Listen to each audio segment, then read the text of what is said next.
How's lacrosse? I see you're killing it. It's What are you good. playing? You're playing for Monster, right? Yeah. Then you're doing box lacrosse. hmm How do you like that? it's fun. It's different from like field. Right, right. Is hmm it more like competitive? Is that just is it girls too? Or are you like on a team with all guys? All guys. Look at you go. Girl power. I Yeah. love that. Aw.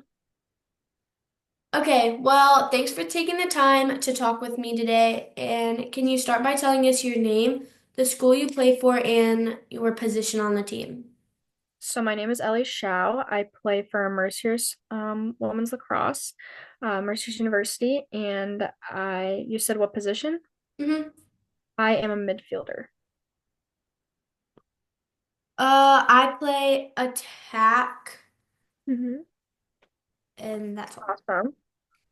What stick are you using right now, and is it your favorite, and why do you like it? I use the Gate Apex.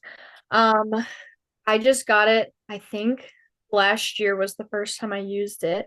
With being a midfielder, I also take the draws.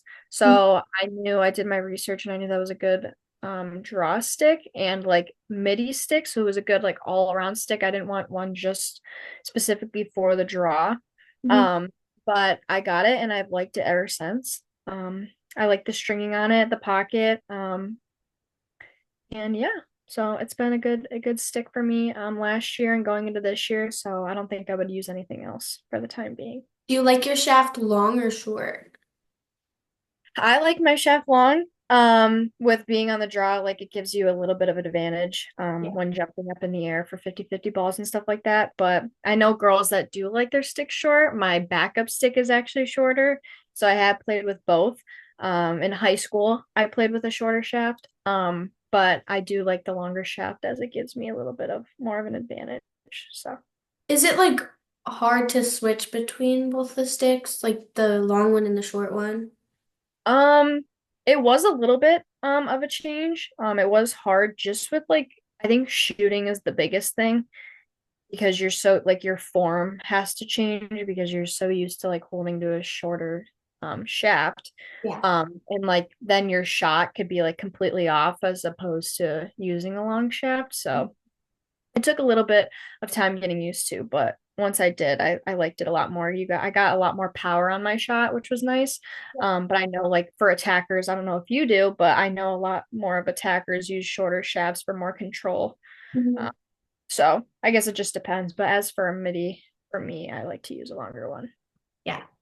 When did you first start playing the sport and what got you into the sport? So I first started playing the sport, I want to say in seventh grade here in Erie at McDowell. And there was a group of six, including me, that kind of started the program actually. hmm And we all grew up together and we eventually played together in high school. But that's when I started in seventh grade. I didn't want to play actually. They were like, you should play. And I was like, oh no, lacrosse. Like I was always a hockey player. I was like, no, you could never catch me like playing lacrosse. And anyway, they ended up getting me out on the field and I played and I've loved it ever since. Um and but my brother played lacrosse, so he kind of got me into it. So ever since then, I've kind of just, it's always been a part of life. And eventually, again, I played it in high school, but that's kind of how it started. And my brother got me into it, and also my friends. So it was just kind of one of those things where it was like, I was so young at that age, you kind of want to try everything. So I was like, you know what? Let's give it a shot. So, um, yeah, that's kind of where it all started. Did you play any other sports growing up and was lacrosse always your favorite? Mm, that's a hard one. So I played basically everything.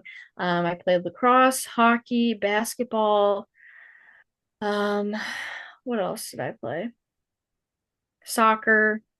Um, but hockey definitely had to be my favorite.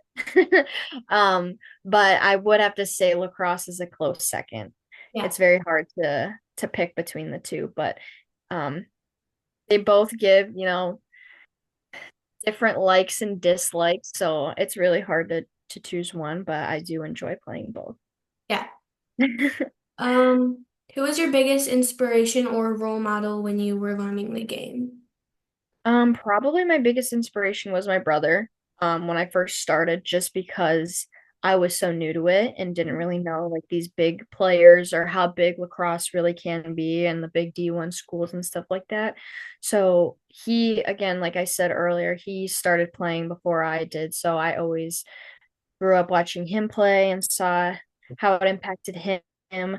So I think he kind of inspired me to get into it, and I can try anything that I can. And as long as I um put forth the effort, that you can really do anything. And it's taken me to places far and beyond. So yeah, he's definitely inspired me.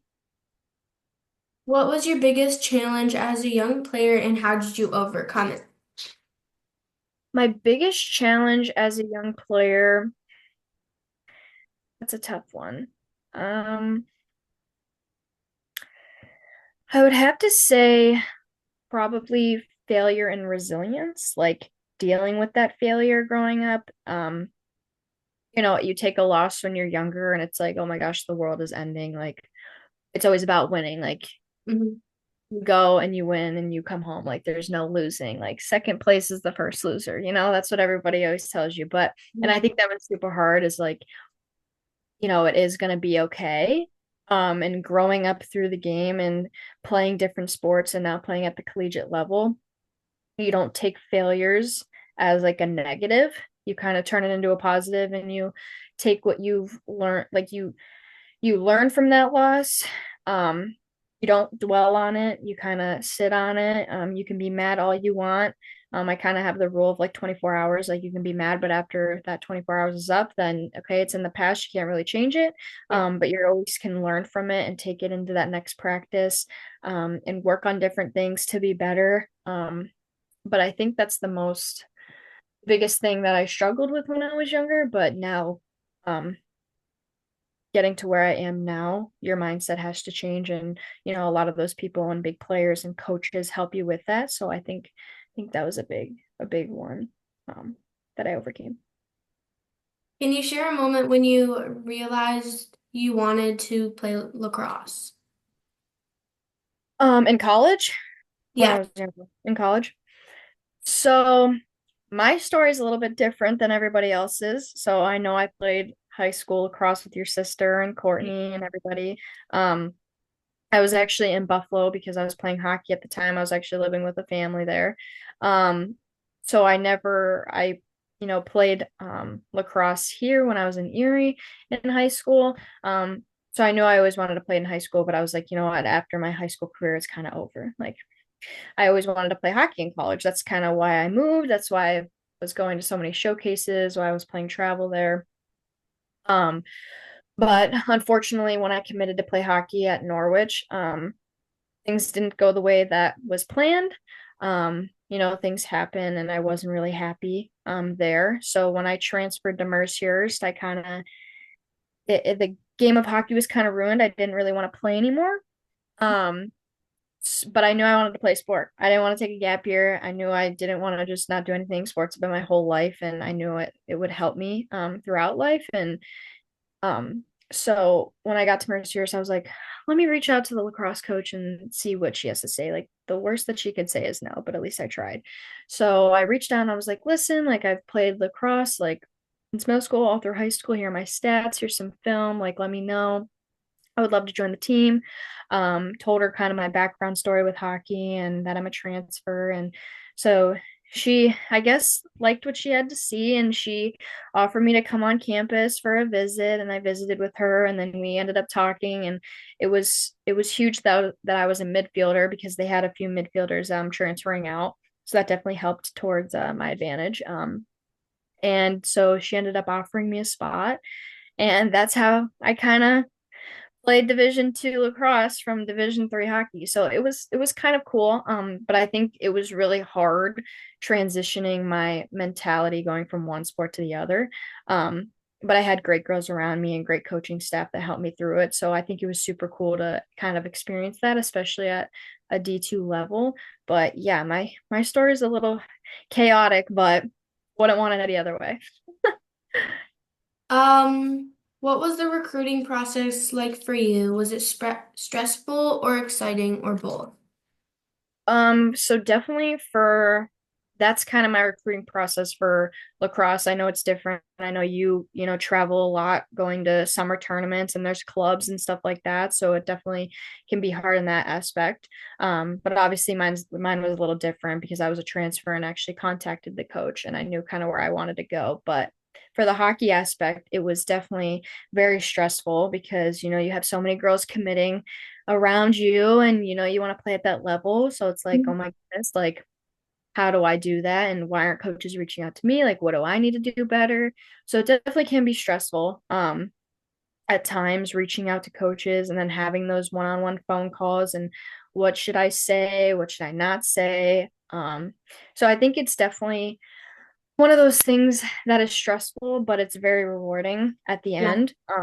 Yeah, once you like get they commit and you tell that coach and then you tell your family, it's definitely super fun and exciting. um but it's definitely one of those things that's very stressful in the beginning, but at the end of the day, then you finally make that commitment, then it's kind of like, stress off my shoulders, I know where I can go, then you can start planning and get to all the fun stuff. So yeah. Yeah. What advice would you give to players my age, and also what advice would you give to older players about getting noticed by college coaches? So advice I would give to players your age, correct? That was the first question. Hmm. Advice I would give to you guys is probably enjoying all the little moments and having fun while you can, because you grow up so fast. Like I remember when I was in your shoes and I was that young and I was running and gunning and doing everything that I could and having fun with my friends. And now that I'm a senior in college, it's like, oh my goodness, like the real world is coming. But I think, yeah, I think that's one thing that I would say for you guys is kind of enjoy the small moments and time with your family and your friends and enjoying playing every single sport. And like I said earlier, don't take those losses as failures, learn from it. It's going to make you more well-rounded and an even better lacrosse player. But for those my age, that are playing college athletics, I would probably say work hard and take advantage of your opportunities, and taking care of yourself. I know like college mental health like is a huge thing, so I think valuing yourself and taking time for yourself out of your busy days, because I know schedules can be chaotic, but I think taking time for yourself and doing things for you, but also taking every opportunity on the field or court or ice. um, don't take that for granted, and put your best foot forward every day and wake up and make that choice that I can be great, and doing your best and not giving up, because we're all here for a reason and we all are playing college athletics or a sport for a reason. So I think, yeah, just taking time for yourself and taking advantage of every opportunity. What's one skill or drill that helped you improve the most as a lacrosse player? One skill or drill. Honestly, this is going to be so cliche, but wall ball. Yeah. Wall ball is huge, and I know you have heard it probably a million times. Even at the collegiate level, you hear it so many times, but wall ball is insane because it's so simple. But it can improve your skills tremendously. Um, Stick skills, passing, even just for 10 minutes every day. It can be amazing, and also just like running sprints or going on the field and um doing like a 15-minute cardio workout, just to keep your stamina. I think those are two big things, but I think definitely wall ball is a huge one, that can seriously just improve your skills. And yeah.